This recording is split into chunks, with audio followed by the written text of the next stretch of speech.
We thank you for making Locked On Eagles and Locked On Commanders your first listen each and every day. Welcome in Eagles and Commanders fans to Locked On Podcast Network Crossover Thursday. I'm Louie Dibiase, host of the Locked On Eagles podcast.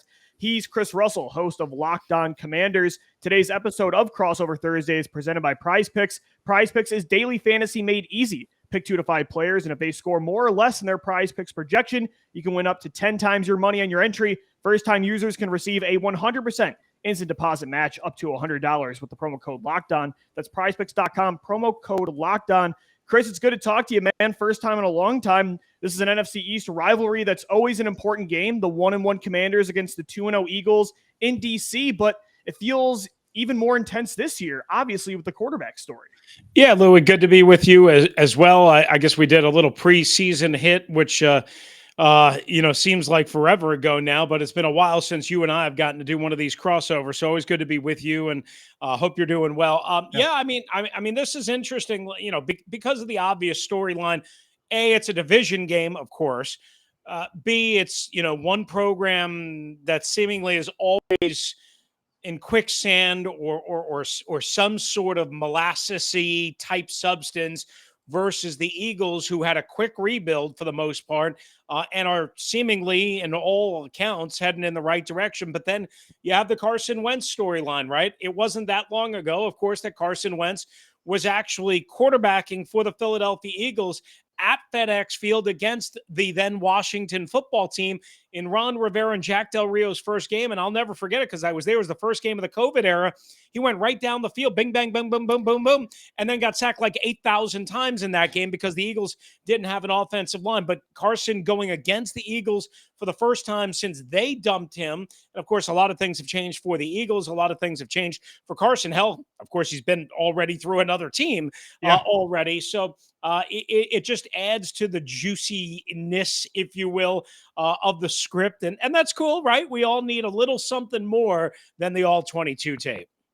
And Chris, Carson Wentz, Jalen Hurts, they've kind of downplayed what this game means to everybody involved on Sunday, but I think it really is an intense matchup for that reason, not just because of the division rivalry, but because of the Carson Wentz storyline. I mean, it is crazy that, even it sounds like a long time, but 5 years ago really isn't that long ago. I was at the game Monday Night Football where Carson Wentz had 4 touchdowns and really had his MVP performance against this Washington team on Monday Night Football, to see how far we've come there. And now he's on the other side of this rivalry. Like you said in his press conference on Wednesday, it really just kind of feels surreal. And for the Eagles, there was just so much that happened that the relationship had to end. But for the Washington side, I still kind of understand why they kicked the tires and made that trade. There's a lot not to like about Wentz's game, Chris, right? And you've seen that the first 2 weeks, but you've also seen some flashes of that ceiling that Philadelphia was also used to, right? I mean, he's producing. Yeah. Absolutely. And why Washington went after Wentz as aggressively as they did is, A, they were afraid to be left at the altar, by free agents, Jameis Winston and Mitchell Trubisky, that type. We all know that this was about as weak as you're ever going to get in terms of a first round or top end draft class, right? If it was this upcoming year, it would have probably been a very different situation, Louie. I think we would all agree on that. And, of course, just because things didn't work out in Indianapolis, for whatever reasons, and I think we know some of the reasons, maybe not all of the reasons. Yeah. I think Irsay gets blamed for a lot of it. I'm sure, listen, he had a lot to do with it, but he wasn't the only one. I can guarantee you that. I've talked to people inside that building. He was not the only one, okay? But was Washington too over-aggressive maybe in going to get Carson Wentz? Sure.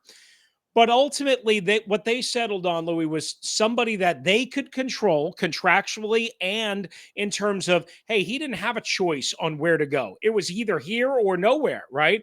So they can control him contractually. He didn't have a choice. He couldn't leave them at the altar. And, oh, by the way, as we know, good Carson Wentz, like you said, has a high-end ceiling. Bad Carson Wentz, of course, has a very, very, very slippery It just feels floor. like there's no in between, Chris. And that's the thing with this game on Sunday, especially with the emotions that go into this for Wentz. Over anybody, I think, is going to look to stick it to Howie Roseman, the Eagles general manager, in this organization overall. Wish the game was in Philly. And because of that, and because of the roller coaster that Wentz already is in games not even with this kind of intensity, I feel like he's either going to throw for 400 yards and 5 touchdowns like he did against Washington that one game, or he's going to throw 5 picks and fumble twice. I don't know if there's going to be an in-between. Yeah. It's going to be a fascinating watch. I mean, well, first of all, he better not turn the ball over a couple of times because, as you know, the Eagles' defense very opportunistic. Yes. And Washington's defense is going to have a hard enough time just on the surface defending Jalen Hurts and all the weapons of the Eagles. We'll get more into that as we go along. But just specifically from Carson, it struck me, the press conferences and the hype that you're talking about. I do a daily 3-hour radio show in D.C., to be honest with you, because the defense was so bad last week, Louie, and because it's been so bad, and everybody's kind of pointing fingers at Jack Del Rio, we haven't talked about Carson going against the Eagles once yet this week. Wow. Not once. That's all Philadelphia is talking about. Yeah, and part of it is because he played in Indianapolis last year, right? And it almost seems like, oh, wait, this isn't Carson's first time against the Eagles, but it is. And so, like you said, that's all Philadelphia's talking about. We've seen the billboards and the fans are coming down and all that. And I do think it feels a little bit different. And probably the reason why we haven't yet talked about it is because it's not in Philly, like you said. That'll come up on Monday Night Football in a couple of weeks. That will be an incredible atmosphere. But I was part of the Donovan McNabb return game to Lincoln Financial Field in 2010 under Mike Shanahan. Week 4, I'll never forget it. We got eggs thrown at the charter buses coming down the ramps to the link, from the highway. I mean, they were, of course, charged up and whatever. This is a different circumstance because even though there'll be a lot of Eagles fans there, there'll still probably be about, roughly 40 or 40-ish thousand Commanders fans in attendance. So for me, it almost feels like more of a regular game than what it sounds like you guys are making it. No, I agree. And even you can go back to 2014 when Deshaun Jackson came back with Washington at the link. That was an intense environment too. That's why I kind of wish the NFL would have scheduled that Monday night game at the link first before this matchup because of that intensity. But regardless, I think emotions are going to be running high on both sides of the ball. And it's for Jalen Hurts too, who's trying to prove that he can be the guy Carson was for a little bit with this team. And Chris, he looked like that on Monday night against the Vikings. I thought that was his best performance of his entire career. And it's crazy to see, again, a lot of teams that when they suffer something like the Eagles did with Wentz, it takes them years to bounce back from that. Look at how long it's taken Washington to find their next franchise quarterback. To see where they are 2 years later, kind of unexpectedly so, even this organization, I don't think knew that Hurts could do that. It's pretty impressive. Yeah, I would say it was vintage Jalen Hurts, except it wasn't vintage Jalen Hurts because there was no seen him pass the ball like that. Exactly. But, the thing that you wonder about, right? Clearly they took the gas off the pedal, or the pedal off the gas, I should say, in the second half. Clearly Minnesota made some adjustments and, Philadelphia was just kind of toying with them. So the question will be is how aggressive is Jack Del Rio in this game against Jalen Hurts? Will they just try and gamble and force mistakes and be more man and be more aggressive and blitz more? Or will they play it safe and conservative? That's really what my guess would be. It'll be more safe and conservative than pedal to the metal on the opposite end because they won't want to get burnt by Jalen Hurts. But it'll be really interesting to see how Jalen and that outstanding offensive line and outstanding running game deals with whatever Washington chooses to throw at them. And again, my guess would be it will be more conservative than aggressive, but there will be times where it will be aggressive. And I wonder how he responds to that because I do think almost Monday was almost too easy in a way. And maybe that's a bad thing. So I do want to see this offense face of the Birds face some adversity. And I do think Washington's defense will create some of that. Probably not enough, but some of that.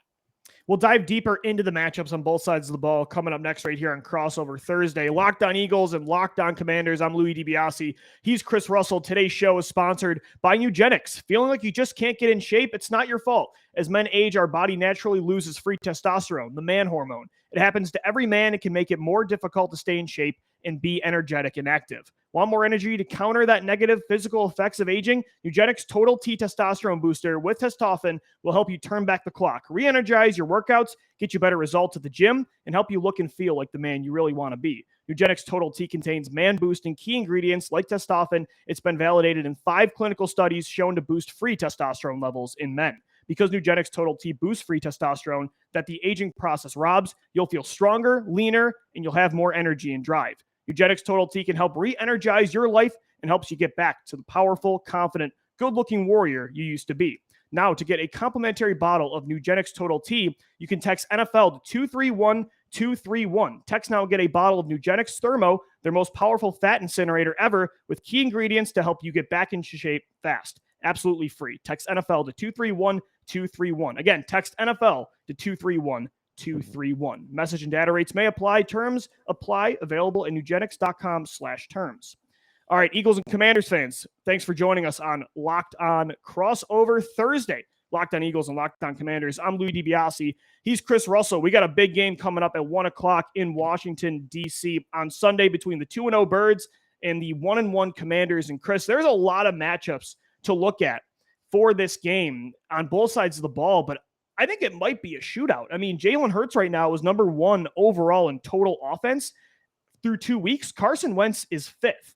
So I don't know. I mean, is this going to be a shootout between these two quarterbacks? Well, a lot of people around here think it is going to be, 41-38, 38-35, that type of thing. I don't know if it'll be as high as that, Louie, just only because I see Carson Wentz and the Commanders' offensive line struggling against that very talented front of the Philadelphia Eagles, and especially if the defensive coordinator for the Birds, comes after that offensive line like he did Kirk Cousins and the Minnesota offensive line. Now, again, every game plan is different. We all know that every situation is different, but Washington is missing starting center Chase Roulier. He's likely lost again for the year. He went out midway through last year and they really missed him. Now, it looks like as we record this, they'll get Wes Schweitzer back, who is kind of their top reserve guard center. He's played some center, including last year, and he's played it reasonably well. He missed last week's game with a hamstring. He practiced in full on Wednesday, so we'll see about the rest of the week. But barring a setback, it looks like they'll get him back. So that'll help a little bit, but I still expect Philadelphia to be aggressive. I still expect Philadelphia to try and dictate terms of this game, and because of that, I do see Carson Wentz and the Commanders' offense struggling a little bit more to keep up. Maybe the Philadelphia offense doesn't get slowed down. I'm sure we'll get into that. But I do see it taking a while to get into a flow and into a rhythm. Last week, for Eagles fans that didn't see the disastrous first half in Detroit for Carson Wentz and the Commanders' offense, they had 5 3-and-outs and a safety on a 2-play drive, Louie. That was their first half. Now, they woke up in the second half. They did commit a turnover in the second half. Carson was a little bit late and high on a throw across the middle, but otherwise he played really well in that second half. But also that was combined with Aiden Hutchinson, kind of being on one bad wheel, right? So we don't know how much of a factor that was. My point being is I think the Philadelphia defense is probably going to be more up-tempo and more aggressive than Washington can counter with. And I think because of that, I think Washington's going to struggle a little bit on offense. Yeah, Jonathan Gannon, the Eagles defensive coordinator, normally doesn't blitz a lot. Throughout last year, they were the 3rd lowest blitzing defense in the remember that. NFL. Yep.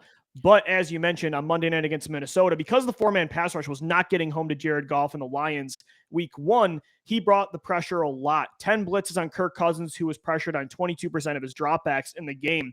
I think that might be the recipe against Carson Wentz, who likes to force things and hold on to the football maybe longer than he should. But Chris, I do hope that they can win with a 4-man rush and they don't have to do that because, like I said, Wentz is always going to look for the big play. If you can have more guys back in coverage, that can help with turnovers. But I will say, although he is prone to make mistakes, he also is prone to make big plays. And this is, I think, the best trio of weapons he has ever had in his career with Terry McLaurin, Curtis Samuel, and the rookie first-round pick Jahan Dotson. All 3 look really good these first 2 weeks. The Eagles might have the best trio of corners in the league. Darius Slay, James Bradbury, and Avonte Maddox. That's going to be a big key matchup. I can't wait to watch that one. Well, and that's part of the reason why I don't think this game will be as crazy of a carnival scoring as you, because I was just about to go there. I mean, watching Slay the other night, I don't know if I saw the right thing, but he was in man, he was in zone. I think he was in zone on that interception in the end zone, if memory serves me correct. It So, looked Chris, like Justin zone. Jefferson had 1 catch for 7 yards on Darius Slay, and he had 2 interceptions when targeting JJ.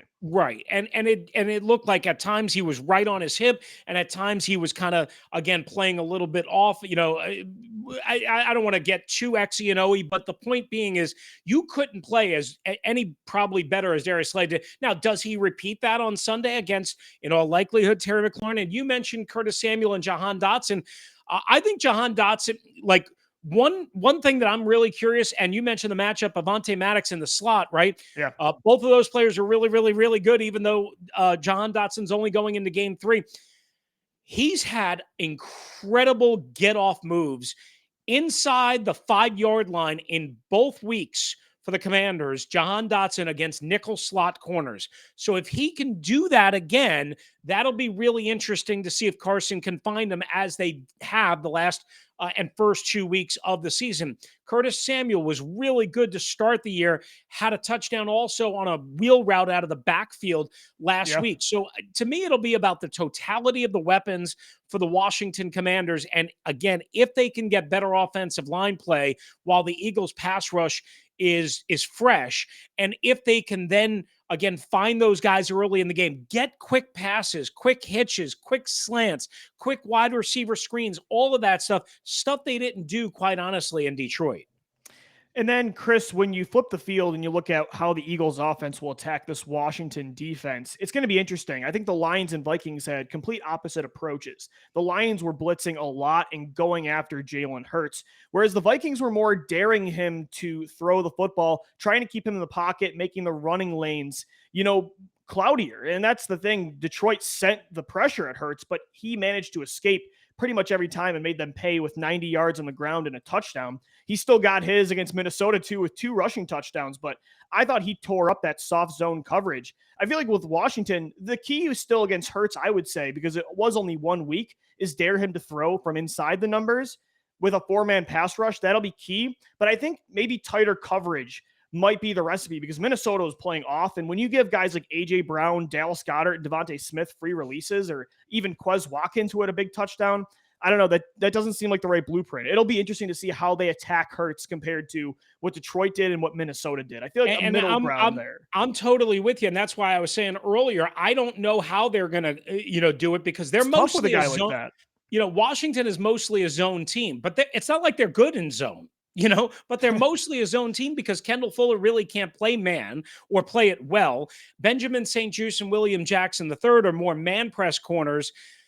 And Ben St-Juste is kind of working in his first couple of games here as a nickel corner, right? He's a big kid, 6'1.5", 6'2", but he's still learning the nickel position, and therefore they had miscommunication and whatnot last week. But again, I expect them to play more zone because, Louie, that's what they've played more over the last year and a half, even though I think Jack Del Rio and or Ron Rivera maybe both want to play more man. They realize that by playing man, there's some advantages, but there's also some disadvantages. Now, if you play man against a mobile quarterback, especially with the escapability of a Jalen Hurts, as you were mentioning against Detroit, we all saw it.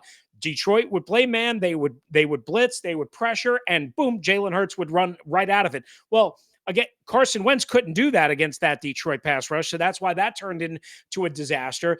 If Washington tries to do that against Jalen Hurts, I think they'll have probably better success than maybe Detroit did early on, but I don't think that's sustainable, and I don't know if you can do that all game.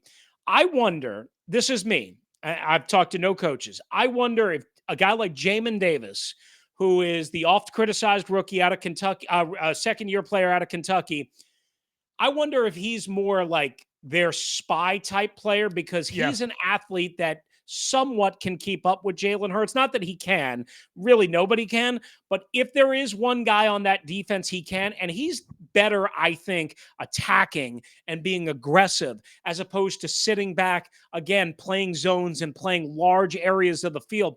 To me, I would expect Washington to be more aggressive, to play more man than they normally do, which again is about 70-ish% zone, Yeah. and try and attack that way, and then maybe play a little bit more conservatively, cloud coverages and that type of thing on 3rd and 10, 3rd and 12, 3rd and whatever. At least that's the way I see it. And I don't know. I think Philadelphia, I could be wrong. I think Philadelphia will probably play somewhat similar, right? Because you don't want to get the top taken off of the lid by Yeah. those 3 receivers. It's a super tough, chess game that you're going to be playing between these two offenses that have a lot of talent. And as I mentioned earlier, Wentz and Hurts are producing at top 5 levels when it comes to yardage production. It's going to be very interesting to see how these defenses attack these two teams on Sunday. Chris, we'll get into our final predictions coming up next right here on Crossover Thursday. Absolutely. But first, we tell you about our friends at Bet Online. That's right, betonline.net. They are awesome. Of course, you can get in on all the action as you can each and every day with our friends at Bet Online. Why? Because they have all of the action that you want, right? Bet Online is your place to go for NFL, college football, Major League Baseball heading down the stretch. They have up-to-date line spreads. You have live in-game betting. You have all the prop bets. You have everything that you want. Are you a Birds fan feeling pretty confident coming down I-95 and heading to, let's call it Philly 2.0, let's call whatever you want, the Link 2.0, whatever.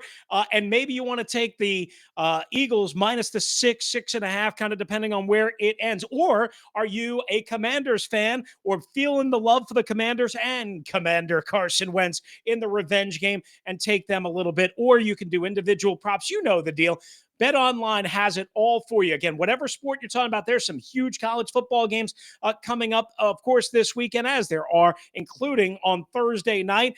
There's Thursday night NFL. There's Monday night NFL. No 2 games this week, just a traditional one, but the slate is stacked. Go to Bet Online right now or use your mobile device to learn more about the trends and the action at Bet Online, where the game starts. All right, we are wrapping up Crossover Thursday right here on Locked On Eagles and Locked On Commanders. I'm Louie Dibiase, and he's Chris Russell. Eagles Commanders Sunday at 1 o'clock in D.C. Chris, you mentioned it there, talking about Bet Online. I think the atmosphere is going to be split. Eagles fans always travel well. They like to take over this stadium, and especially against Carson Wentz, Week 3, feeling the 2-0 juices right now.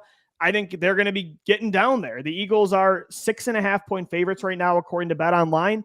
Do you like Washington to cover there? What are your overall feelings on this game and how it's going to go for Washington? If I had to guess, Louie, I think it's going to be a closer game than most people think it is going to be. The spread initially was 4 before Philadelphia dismantled Kirk Cousins and Minnesota, and then it bumped up, like you said, currently standing at 6.5. Again, it could be 6, it could be 7, depending on how the public money goes by the time we get to kickoff Sunday at 1 o'clock. If I had to guess, the Commanders are going to keep this game close enough and within striking distance, and I could see them covering. I don't know if they win. They're going to have to play, I don't want to say a perfect game. There's no such thing as a perfect game, but they're going to have to generate 3+ turnovers, in my opinion, or 3+ takeaways, I should say, and limit the turnovers on their own to 1. Carson's got 3 interceptions through 2 games. They have 4 turnovers through 2 games, meaning the Commanders' offense. There's been large stretches of gaps of really bad offensive play, despite all the good numbers for Wentz and the Commanders. That being said, again, I think they're good enough to stay within hunting distance, and I'll take the Commanders plus, let's call it the 6.5 right now. Yeah. But if I had to do a straight up bet, I would take the Eagles. I completely agree. I would take the Eagles money line. If you're going to go between the two, I would probably take Washington to cover. It's very tough to bet on these games where there's emotions like this, and it's almost like a revenge game, if you will. They always could go one or two ways. As I said earlier in the show, it's like Wentz could throw for 6 touchdowns on this team, or he could throw for 4 interceptions. I'm not sure if there's really going to be a middle ground here. I think it's going to be a close game, though. I would say, if I gave a score prediction, 28-24, maybe Eagles, I say Washington does cover at home. They're a more talented team than I think they're given credit for because of, the memes Wentz gets on Twitter and this organization overall does. But I think they're a competitive team that's going to be in this NFC East race. the other bet I want to ask you about, Chris, the over-under right now is at 47 total points. We talked about the offense for both sides. I think I'm going to hammer the over there. I mean, normally I would say that's a pretty safe bet, but for whatever reason, I have a feeling, it's going to be like 83, 84 degrees and sunny. So weather is not going to be a major factor, but it's going to be warm on Sunday at FedExField. I have a feeling that, Philadelphia likes to run the football. Granted, they're not a 3 yards in a cloud of dust run offense, as you know, and as Eagle fans know. And Washington, even though they give up a lot of points, and they have given up a lot of points, I do feel they will be better defensively in this game than they've been. So I'm actually going to take the slight under, Okay. I think, and go slightly under. I was thinking kind of 24, 21-ish, somewhere in that range. So that would get me the under if that's officially where I hang out in that neighborhood. Again, I do think the Commanders will put in a better performance. I just think, Louie, they are a team. First of all, they're wretched on special teams. Okay, so that always. So are the Eagles. Yeah. Well, all right. So too bad. I mean, but the Commanders are really bad on special teams. No matter what Ron Rivera says, they're awful on special teams. Now, sometimes they play okay. Sometimes, like last week in Detroit, they're absolutely brutal. So I can see them costing themselves points and maybe even the game in that respect. We'll have to see, of course. But the Commanders, I sense that after getting their teeth knocked in over the last 7 days, and after arriving in Detroit fat, drunk, and happy, that they will be much more squared on straight this week. And I think, again, this will be a closer game and a more competitive, lower scoring game than, again, the carnival that many are expecting. Can't wait to find out what happens in this matchup Sunday at 1 o'clock. Thanks, everybody, for tuning in. Today's edition of Crossover Thursday with Locked On Eagles and Locked On Commanders. You can find both podcasts free and available Monday through Friday on all podcast platforms and on YouTube as well. Thank you so much for making Locked On Eagles and Locked On Commanders your first listens each and every day. Make sure your second listen is the Peacock and Williamson NFL Show. Brian Peacock and former NFL scout Matt Williamson give you the expert NFL analysis in less than 30 minutes. It's free and available wherever you get your podcast. Chris, always great to talk to you, my friend. I'm sure we'll do it again soon, a little later on in the season, and enjoy the game on Sunday. Absolutely. Sounds great, Lou. Always good to be with you.